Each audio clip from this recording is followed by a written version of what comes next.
En la línea argumentativa de Badiou, ser reconocido como filósofo o como filósofa implica asumir acríticamente la pretendida superioridad moral de Occidente, los imprecisos límites de su dogma democrático.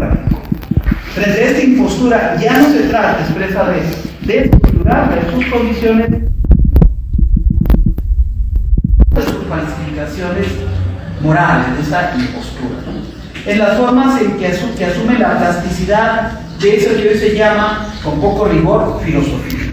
En tiempos del TikTok y la divulgación malbaratada, se trata de desmoralizar la filosofía, de alejarla de lo políticamente correcto, corriendo el riesgo de ser señalados y evocar a Sócrates. Esa es la propuesta que nos hace Badiou. Hay que romper con esto, ¿no?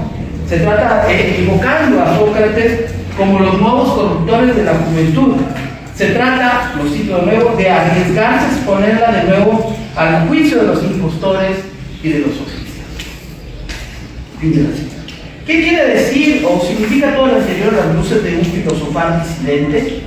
Se trata de romper con el esquema pasivo, autocomplaciente, políticamente correcto de la filosofía encerrada en cuatro paredes, de la ruptura con lo que Freud denomina, lo cito, la libertad vigilada de la filosofía dentro del perímetro escolar. Por el contrario, el esfuerzo busca afirmar la disidencia, la impertinencia del pensar filosófico, aún a riesgo de ser señalado como un mal o mala maestro o maestra. Asumir la condición de reckless es colocarse a sí mismo en un campo que interpela las verdades establecidas. Aquí defino esto de reckless, interpreto en inglés. Según el Cambridge Dictionary, reckless puede ser entendido como doing something dangerous and not worrying about the risk and the possible results. Filosofar, entonces, desde la parresia, asumir la consecuencia de desbordar los límites de la autocontención. Por definición, expresa Badiou, la filosofía cuando aparece verdaderamente es reckless o no es nada, es decir, es disruptiva absolutamente. Potencia de desestabilización de las opiniones dominantes.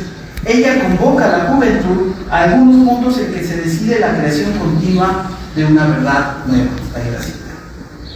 En cierto sentido, todo filosofar es disidente. La apertura de la filosofía a espacios no académicos puede potencializar la impertinencia de la filosofía para conectarla al mundo y hacerla sustantiva. La disidencia vincula lo social y vuelve al ágora como escenario fuente de la problematización filosófica. La disidencia, sin embargo, también puede y debe expresarse en la academia, en tanto que ésta también se constituye, mayoritariamente desde el ámbito de lo público, como una de las formas de la praxis filosófica. Reivindicar el espacio propio implica asumir la libertad para disentir o coincidir con las políticas sobre la filosofía, sobre los procesos de configuración curricular y, más importante, sobre la defensa de los pilares innegociables de la existencia de la filosofía misma sin mayores adjetivos, llamándole filosofía a la filosofía y no otra cosa. Defender la filosofía de sus pseudo representaciones, falsos reconocimientos o de los discursos falaces de los sofistas del presente, con perdón de los sofistas. No, un pensar de colonial. Sí, porque los sofistas querían verdaderamente lo que pensaban. La disidencia implica una reconstrucción o reconfiguración de ideas que se expresan en un nuevo lenguaje y se acompaña o debe ser acompañado de una nueva actitud.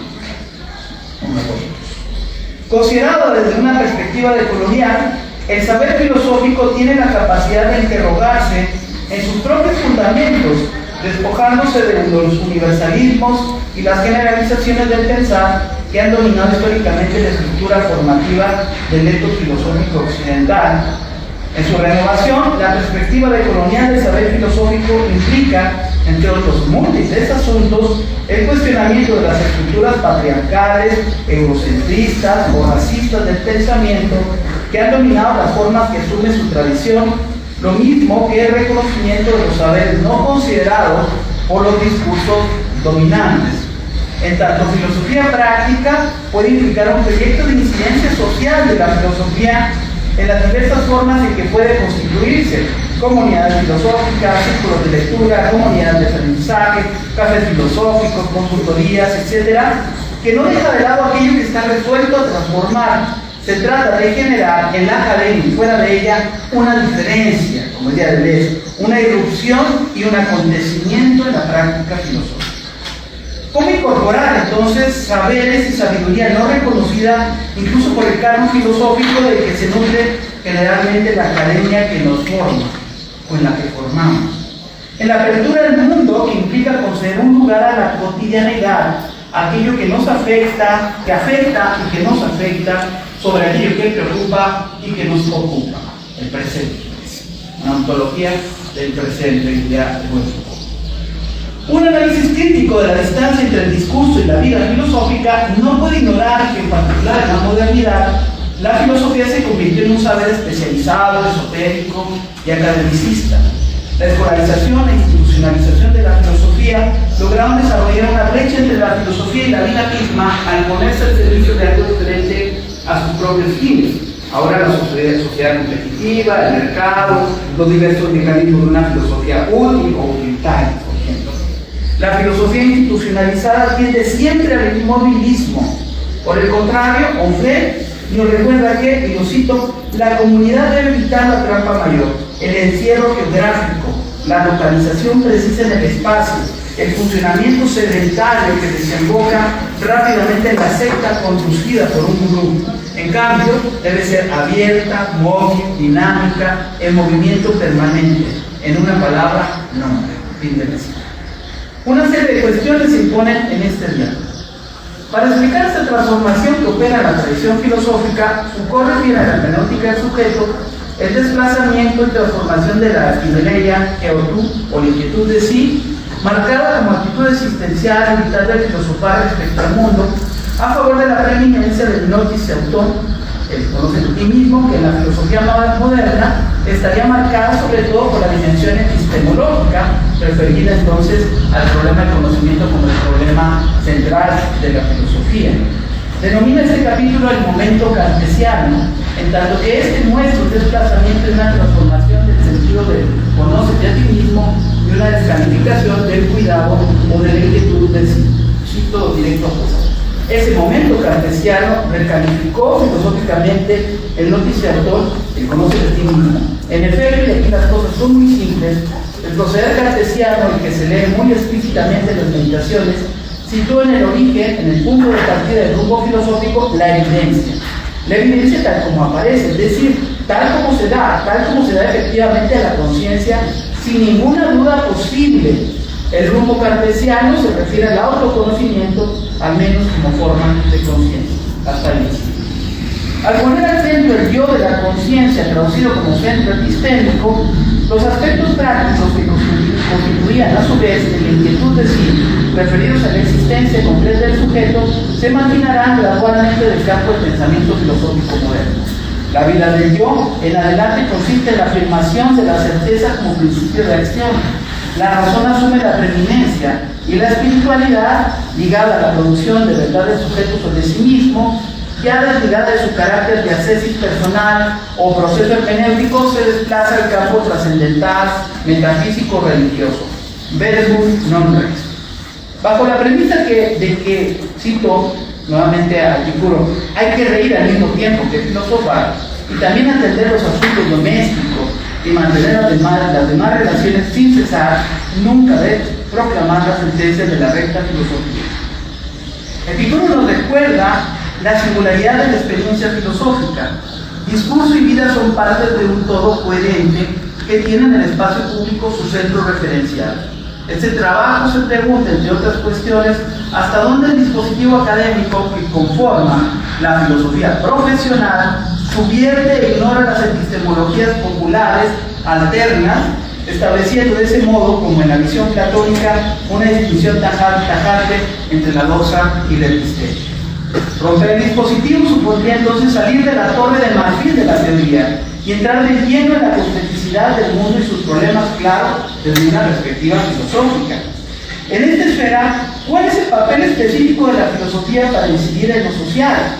¿Cómo se puede naturalizar la presencia de la filosofía más allá de la academia en un mundo que además hoy se encuentra en el fetichismo de su virtualización tecnológica? ¿Qué será entonces, o cómo se entenderá el activismo filosófico, el activismo en las redes? ¿Y qué significarán aquí, en este contexto, las novísimas y proclamadas humanidades digitales? ¿No? Cierre y balance, tareas pendientes.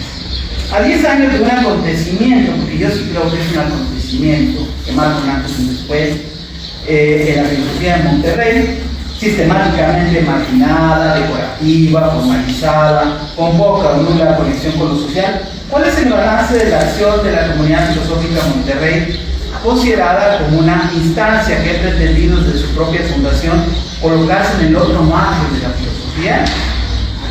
Un balance autocrítico no es una tarea fácil en una asociación de intereses no mediadas por el lucro, como se dijo aquí, se sostuvo una composición plural, ¿no? Sin una ideología dominante, ¿no?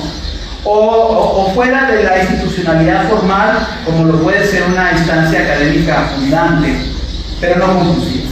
¿En qué sentido hemos sido disidentes? Vale preguntarnos, ¿en qué sentido hemos sido disidentes? ¿Hasta dónde acaso hemos contribuido a generar una práctica de economía de la filosofía? Disidentes sí, pero quizás, desde mi juicio, aún no descolonial. Creo que nos falta y en ese camino estamos. Yo veo en ello un horizonte de posibilidad, una realidad factible, sobre la cual, sin embargo, medio un trabajo por hacer. Naturalizar la filosofía ha sido de algún modo nuestra primera tarea. Generar espacios visibles fuera de la academia tradicional. Falta, sin embargo, mucho por hacer, y aunque el desierto crece, la voluntad siempre cuenta. Construir los disidentes es cuestionar en muchos diferentes sentidos lo normalizado, la verticalidad de la palabra, la homogeneidad patriarcal de la presencia, el orden del discurso, el principio de la autoridad excluyente. Como comunidad filosófica avanzamos en el intento del cambio. Poco a poco, en la experiencia y el relevo, seguirá enriqueciéndose la presencia de la filosofía en el espacio público, que, más que apelar al espacio y la difusión, retira del sentido, el ágora donde se juega entonces la cotidianidad de nuestra compleja y a veces extraña libertad. Gracias. Bravo, bravo, bravo, bravo.